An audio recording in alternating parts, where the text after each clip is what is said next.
আসসালামু আলাইকুম প্রিয় ফুটবল ফ্যান্স।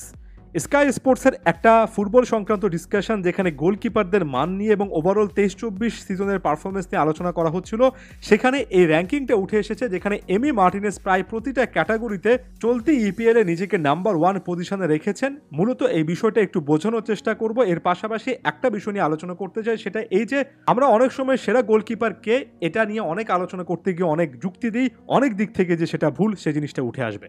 প্রথমত একটা কথা বলি, কোনো একটা লিগের কিংবা ওভারঅল কোনো একটা প্রতিযোগিতার সেরা গোলকিপার কে সেটা যদি আপনি জাজ করতে চান, অনেকেই অনেক সময় এই জিনিসটা বলেন যে দলটা জিতবে, যে দলটা কম গোল কনসিড করবে সে দলটার গোলকিপারই সেরা গোলকিপার হওয়া উচিত। তবে এটা একটা ফ্লড কিংবা ত্রুটিপূর্ণ মেথড, কারণ এটা প্রতিটা জিনিসই কিন্তু বলে না। যেমন অনেক দলে গোলকিপাররা খেলেন যারা খুব একটা বেশি আক্রমণের শিকার হন না, যাদের সামনে ভালো মানের ডিফেন্স আছে, ম্যাচের পর ম্যাচ তাদেরকে খুব একটা বেশি সেভ বা কিছু করতে হয় না, তাদের দলটাই এতটা ভালো যে দলগুলো এমনিতে ট্রফি জিতে, ডিফেন্সটা এতটা ভালো যে কম গোল কনসিড করেন, অধিকাংশ সময় ক্লিন শিট রাখতে পারেন।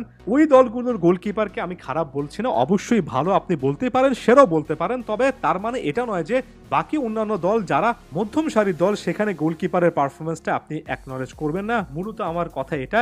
অ্যাগেন আমি এমিলিয়ানো মার্টিনেজকে স্ট্যাটসের ভিত্তিতে ইপিএল এর সেরা, দুনিয়ার সেরা কোনো কিছু বলতে চাচ্ছি না। আমি বলছি শুধুমাত্র ট্রফি দেখে, শুধুমাত্র ক্লিন শিট দেখে গোলকিপারকে জাজ করা উচিত নয়, কারণ গোলকিপার তার সামনে কোন ডিফেন্সটা নিয়ে কাজ করছেন আর দলের ওভারঅল শক্তিমত্তা কেমন সেটা বড় রকমের একটা ফ্যাক্টর হয়। অনেক সময় বড় বড় দলে খেললে যেহেতু দলটা বেটার, গোলকিপারকে কিছু করতে হয় না। অনেক সময় অ্যাস্টন ভিলার মতো মধ্যম সারির একটা দলে খেলতে হয়, গোলকিপারকে প্রতিটা ম্যাচেই ম্যাচ জুই একের পর এক সেভ বা ক্লিয়ারেন্স করতে হয়, যেটা এমি মার্টিনেজ করেন এবং যেটা এই র্যাঙ্কিং এ স্পষ্ট উঠে এসেছে।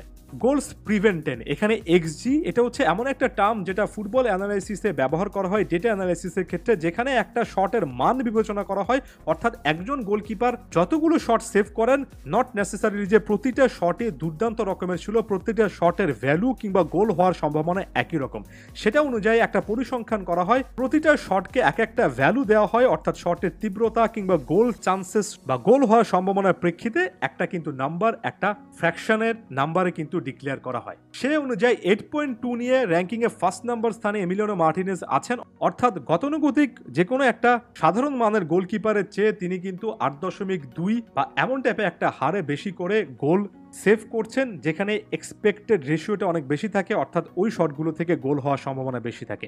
গোলস প্রিভেন্টেড পার 90 মিনিট, অ্যাগেন এক্সজিটা অনেক বেশি হাই থাকে, অর্থাৎ গোল হওয়ার সম্ভাবনা অনেক বেশি থাকে। এমন শটের ক্ষেত্রে প্রতিটা ম্যাচে প্রায় 1.2 হারে তিনি কিন্তু গোল সেভ করে যাচ্ছেন। সবচেয়ে বেশি ক্রস 39টা তিনি কিন্তু সাকসেসফুলি ক্যাচ করেছেন, সেখান থেকে বড় রকমের কোনো বিপদ আসেনি একজন সুইপার গোলকিপার হিসেবে। এবং এই স্ট্যাটসটা আমাকে অনেক বেশি করে আসলে অবাক করেছে।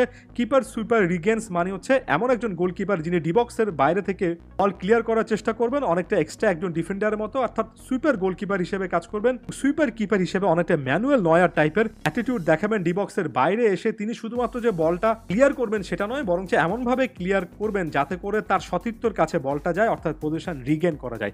এখানেও এমি মার্টিনেজ নাম্বার 1 পজিশনে আছেন। এমনকি হেডেড ক্লিয়ারেন্স, অর্থাৎ মাথা ব্যবহার করে ক্লিয়ার করেছেন, সেখানেও 4-4টা ক্লিয়ারেন্স করে তিনি নিজেকে নাম্বার 1 পজিশনে রেখেছেন।